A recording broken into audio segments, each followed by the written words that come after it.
I can evict the tenant because I am the property manager, and the Property Management Agreement, PMA, says I am the legal agent for the owner. Answer: the Rules of Procedures for Eviction Actions, RPEA, Rule 11A.1, specifically prohibits property managers from representing the owner in an eviction action.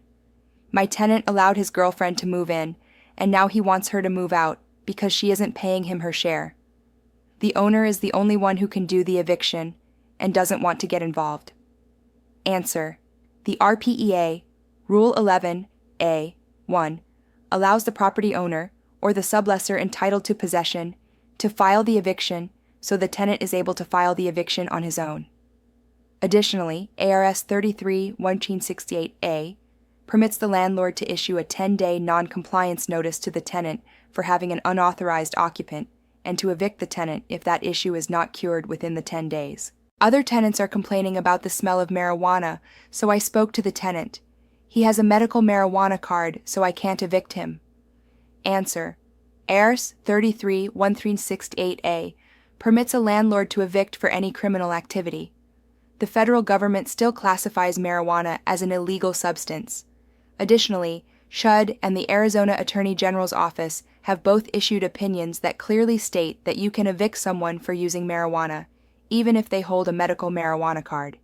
You need to know that a landlord cannot discriminate against a potential tenant solely because they hold a medical marijuana card. That means a landlord cannot prohibit a tenant from using medical marijuana elsewhere, but they can refuse to allow them to use, grow, possess, etc. it on the premises, since that is the only area within the landlord's control. I can dispose of the tenant's possessions after a writ of restitution without holding the items for 21 days or sending the tenant the 21-day letter, because my lease states that if I determine the value of the stuff left behind is so low that it would not cover the cost to move and store the possessions, I don't have to hold the items. Answer: ARS 33-11368E requires the landlord to hold the tenant's personal property for 21 days and requires the landlord to send the notice certified mail, return receipt requested, to the tenant's last known address and any alternative address known to the landlord. The special provision that allows a landlord to not have to hold the items if they have that language in their lease is under the abandonment statute, ARS 33-1370, and does apply when a writ of restitution has been executed. Beware! This is one of the top reasons that tenants sue landlords and win. You must send the 21-day notice, notify the tenant where the stuff is being stored, and what they have to pay to recover their possessions. There is a special list of items that are exempt and do not require the payment of any money to retrieve those items. The time frame for me to send the security deposit letter does not begin to run until after the lease is over, or whenever I get it re-rented. Answer: ARS 33-1321 states that the 14 business days begins after the lease is terminated, possession is delivered, and receipt of the demand by the tenant. An eviction or an abandonment of the home terminates the tenancy, so you need to send the itemization as soon as you get possession back. Additionally, most courts ignore the requirement that the tenant is required to give you written demand for an accounting. You can accelerate the rent and the other costs associated with the property, utilities, pool and yard maintenance, etc. for the remaining period of the lease, and send that estimated statement of deposit accounting, SODA, to the tenant within the 14 business days. I don't have any actual proof of the alleged criminal activity, but I do have several letters from other residents that I can show to the judge. Answer: all evidence rules of litigation apply to eviction actions. You must bring in an actual person who observed the illegal activity. Letters from anyone are hearsay and not admissible unless that person is in court to testify. Even a police report is not admissible without the police officer being present in court. I haven't received rent for five days, and neighbors told me they saw the tenants move last weekend. There were a lot of possessions still in the home, so I posted a notice of abandonment and changed the locks that same day. I gave all the possessions to Goodwill the next day because it looked like junk. Answer: you just committed a wrongful ouster and illegal access. ARS 33-1370 defines abandonment as Either the absence of the tenant from the dwelling unit, without notice to the landlord for at least 7 days, if rent for the dwelling unit is outstanding and unpaid for 10 days, and there is no reasonable evidence other than the presence of the tenant's personal property that the tenant is occupying the residence, or the absence of the tenant for at least 5 days, if the rent for the dwelling unit is outstanding and unpaid for 5 days and none of the tenant's personal property is in the dwelling unit. In this case, there were items left behind, so the rent had to be outstanding for 10 days. Additionally, you are required to post the notice on the dwelling unit and send it certified mail, return receipt requested, to the tenant's last known address and any alternative address known to the landlord. You are required to store those items for 10 days, notify the tenant where you are storing the items and how much you are charging to move and store the items. There is also a list of exempt property that you must allow them to retrieve without payment. Sue note. I don't have to send a statement of deposit accounting, SODA, because the tenant was evicted and they owe more money in the judgment than their deposit. Answer. ARS 33-1321 requires you to do the itemization within 14 business days, regardless of whether the tenant skipped, was evicted, or moved voluntarily.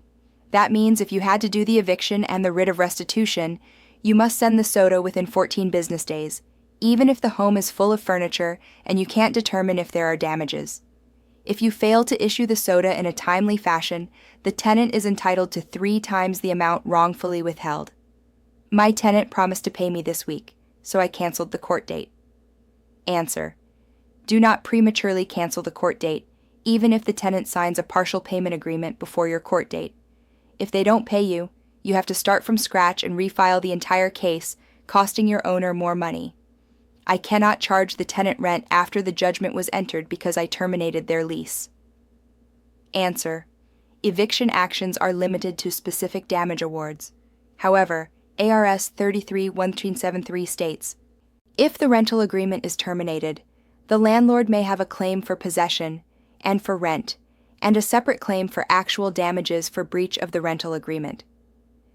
The most obvious charges are rent, utilities, yard work, pool services, cleaning, pest services, and any other items the lease makes the tenant's obligation. Additionally, a landlord can charge for the duplicate commissions they incur when they re-rent the premises. A word of caution is appropriate, however. If the landlord fails to immediately put it back up for rent at the same price, they may lose some rights that they may otherwise have. Compliance with fair housing and assistive animals. The Fair Housing Act, FHA, is applicable to nearly all types of housing. Under the FHA, housing providers are obligated to permit, as a reasonable accommodation, the use of animals that work, provide assistance, or perform tasks that benefit persons with disabilities, or provide emotional support to alleviate a symptom or effect of a disability. In June 2015, the Department of Justice, DOJ, settled a civil rights lawsuit alleging that River Bay Corporation, River Bay, which managed a housing cooperative in New York called Co-op City, maintained and employed an overly burdensome and intrusive policy governing waivers to its no pets rule. Specifically, the DOJ asserted that the policy instituted by River Bay deterred and prevented persons with disabilities from obtaining reasonable accommodations, and that River Bay used the policy to unlawfully deny accommodation requests.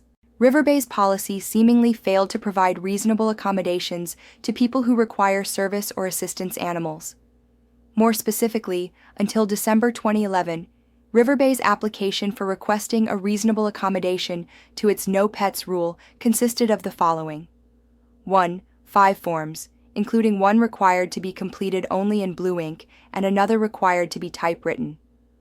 2. Certain breeds of dogs were prohibited. 3. Animals were required to be neutered or spayed. 4. Annual renewal requirements.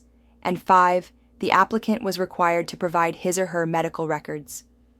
Since December 2011, River Bay has amended its reasonable accommodation policy on 2 separate occasions. However, many of the provisions in the first policy were left in place, and, throughout the years, many requests for reasonable accommodations to the no pets rule were denied. In settling the lawsuit, River Bay and the DOJ entered into a mutual agreement called a consent decree. The consent decree provided that River Bay adopt a reasonable accommodation policy regarding assistance animals, pay a civil penalty of up to $50,000, and dedicate as much as $600,000 to compensate people who have been harmed by inadequate accessibility at Co-op City. Because of the potential legal ramifications, business entities are advised to review existing policies and requirements related to assistive animals to ensure continued compliance with the FHA.